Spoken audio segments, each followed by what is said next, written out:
Hi guys, it's Rob from Royal Balls, following on from ARP's live stream where he talked about the ball python market and some of his price reductions and how he feels the market is going.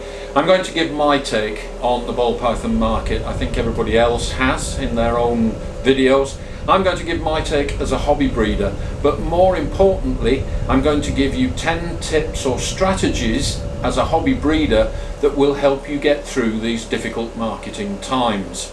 The first thing I feel is that this is not a normal market cycle. We've seen cycles in the ball python market before. Every few years or so prices dip and then come back again. I do not see this as a normal cycle.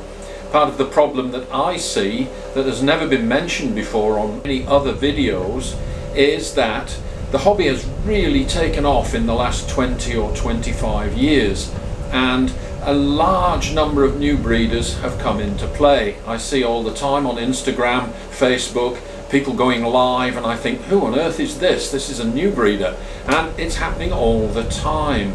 Now, the problem for us is that our ball pythons live for quite a long time. So all of those breeders coming into the hobby 20 years ago, breeding like crazy when there was very little market restriction and demand was high, all the snakes that were produced 20 years ago are still alive. They're still sitting in somebody's collection, taking up rack space. They are morphs and genes which are now 20 years old and nobody wants them anymore. Those snakes are going to live for another 20 years in captivity. It is not unheard of for ball pythons to live for 50 years.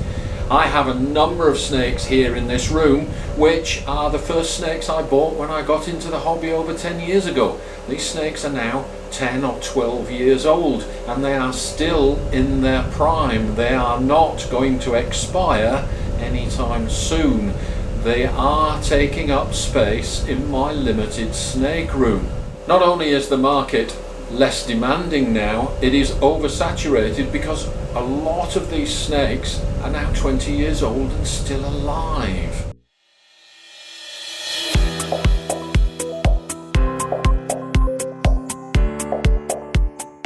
So, my first tip for the hobby breeder. Now, Arwin has given you his take as somebody who makes his living, and the drivers for somebody that runs a snake business as opposed to a hobby will be slightly different, but the strategies that I'm going to talk about today will help everybody at any level. These are all things that we can do that will help us to get through tough times.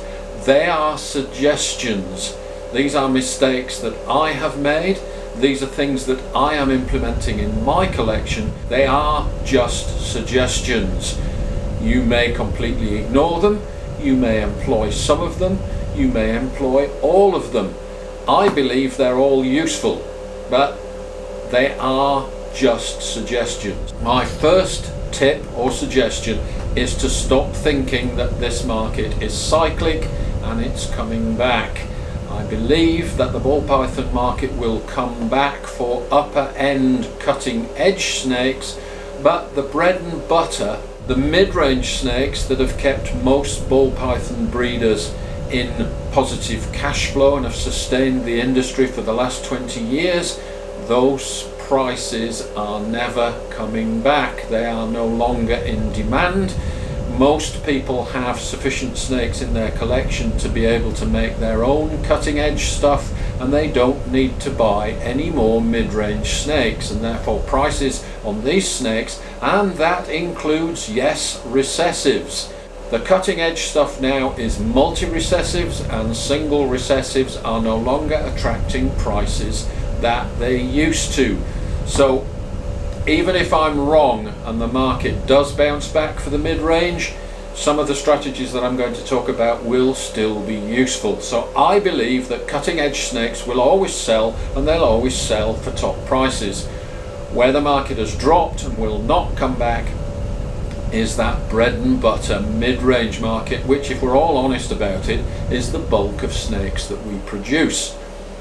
The pet trade will always be the pet trade, and I think there'll always be demand for very cheap snakes, and that end of the market is not suffering and will remain as is.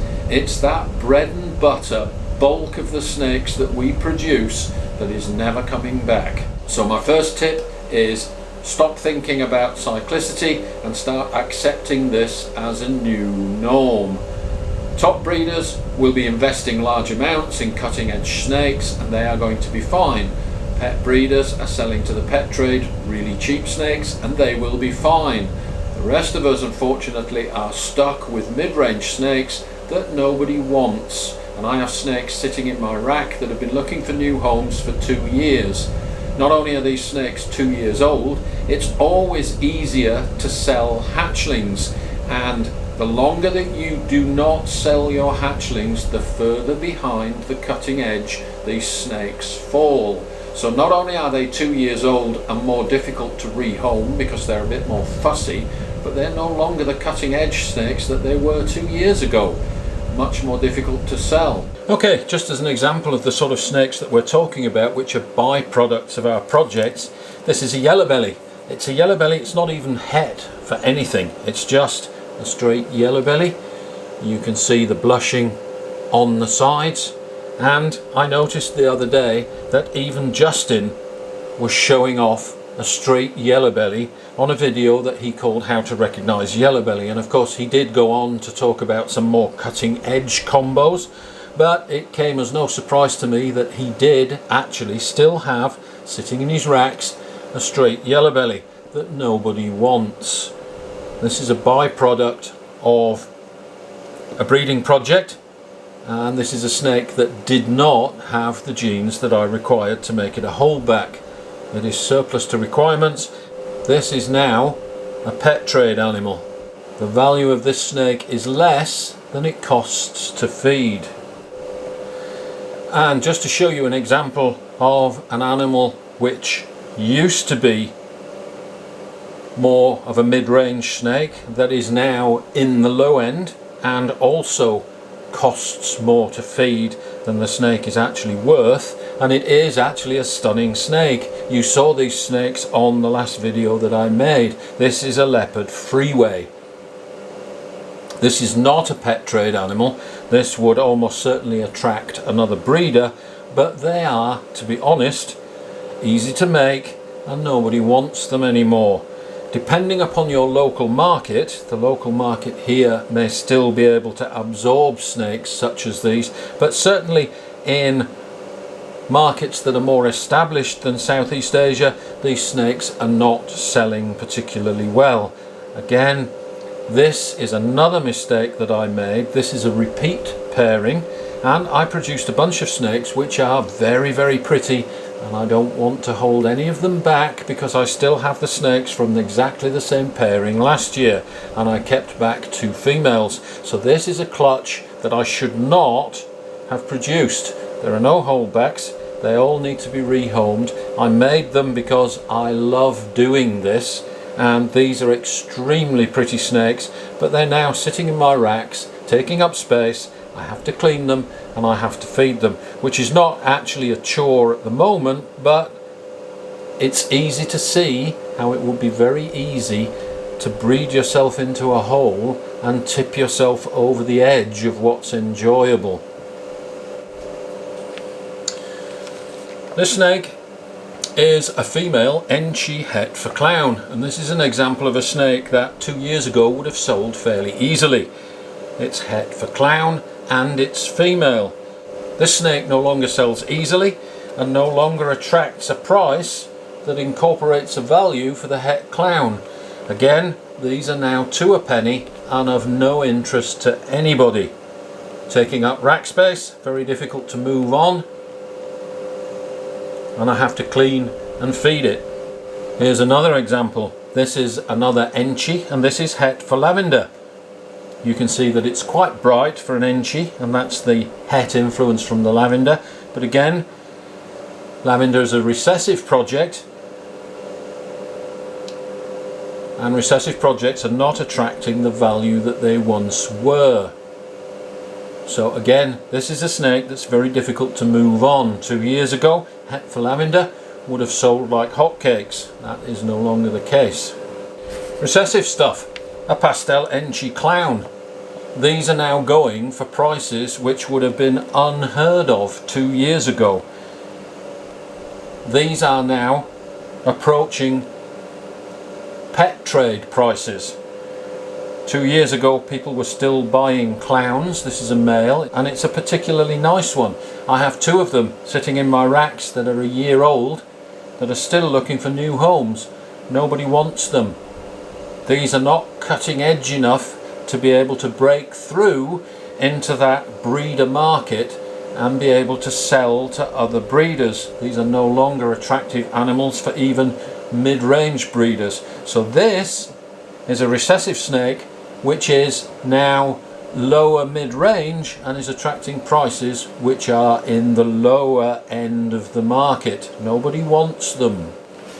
Even snakes such as these, a visual recessive lavender, particularly nice one, and this is a holdback. I have no issues at all keeping this girl, but again, this is an example of snakes that now fetch far lower prices than they ever used to. It's a straight lavender, there's no additional genes in here.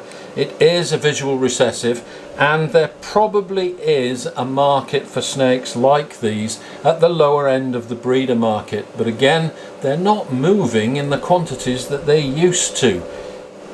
So unless they still have a particular value as a breeder, which many of these female recessives do as a base for a recessive lavender project, these will still be useful in years to come.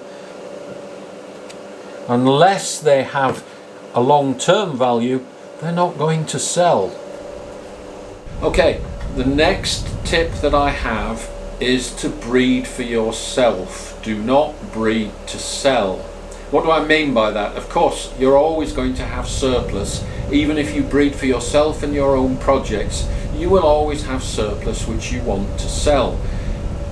That is enough to keep market demand oversaturated. If you are breeding snakes simply to sell them and there are no holdbacks, my recommendation would be to think very seriously about that strategy. If you cannot sell those snakes, you're going to be stuck with them.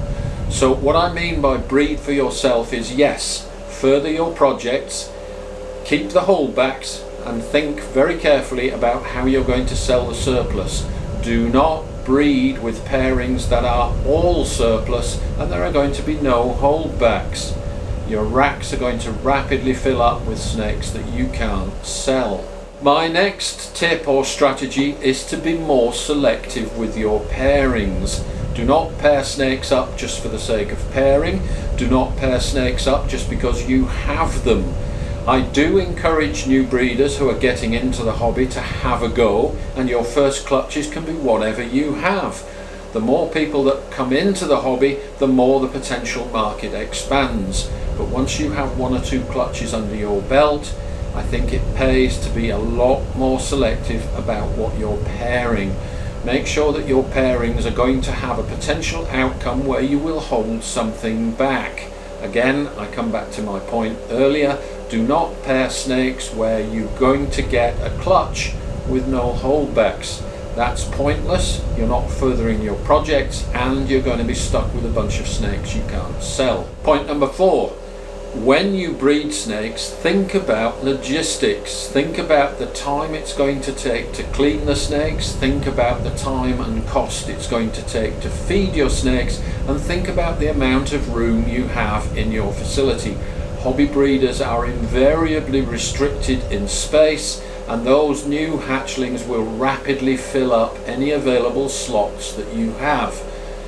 Typically, we have moved those hatchlings on to new homes, which frees up space and allows us to continue breeding for our hobby.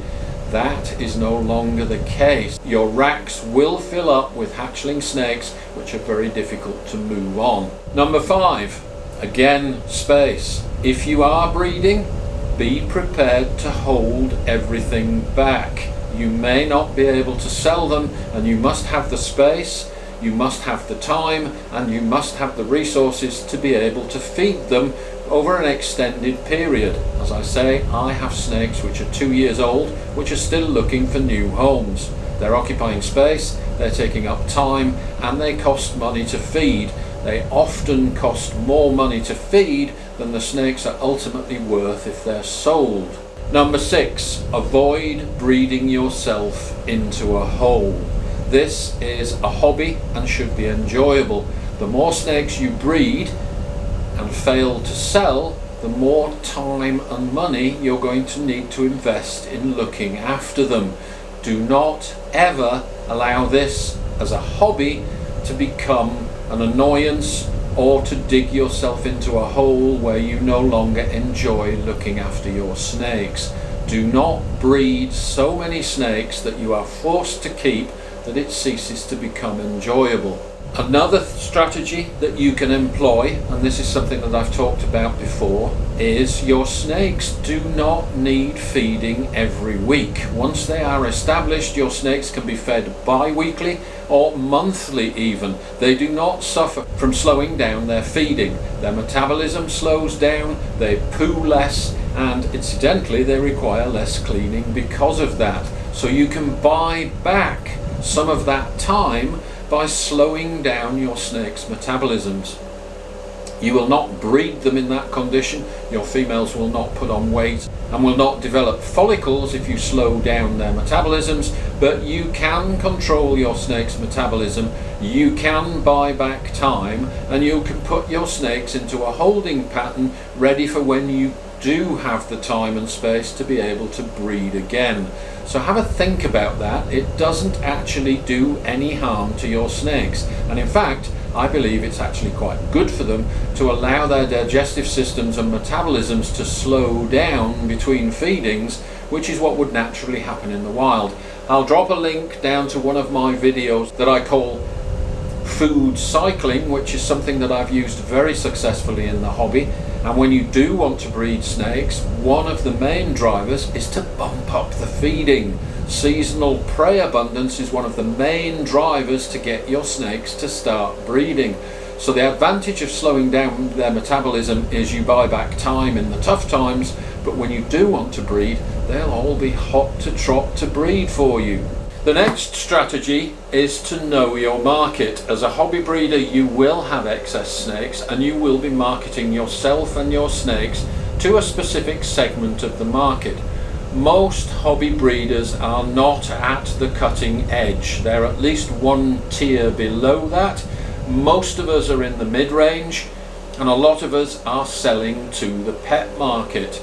So make sure that you identify the market that you're aiming to sell your surplus snakes to and market yourself accordingly. Don't try to cover all the bases. Know your market and know where your snakes are going to go if you have surplus. Tip number 8 is to specialize. Again, as a hobby breeder, we cannot possibly hope to cover as many projects as we would like. One of my favourite projects is clowns, and as I've said, single recessives now are no longer at the cutting edge. The future of the industry is in multi-recessives, which should put my surplus snakes in more demand. So again, specialise, don't try to do everything. And finally, the last strategy is to be honest with yourself and be honest with your family. This is supposed to be a hobby. It's supposed to be enjoyable. If it is taking up all your time and is actually costing you quite a bit of money, we all hope that our hobbies can be self-sustaining, but usually we end up losing because it is, after all, just a hobby. But if you have overbred your snakes, you will find yourself running out of time and you'll find the financial burdens are excessive. Be honest with yourself about what you're trying to achieve, and more importantly, be honest with your family about the situation that you're in. Don't lie to them about the amount of time and money that keeping snakes costs. That is a recipe to future problems down the line which are nothing to do with snakes. So be honest with yourself and be honest with your family. Okay, now if you want some hints and tips about the market and what morphs are selling the best and why you would want to invest in those snakes, I haven't touched on that, but Stephen over at Leviathan Pythons has done a great series of videos on just that.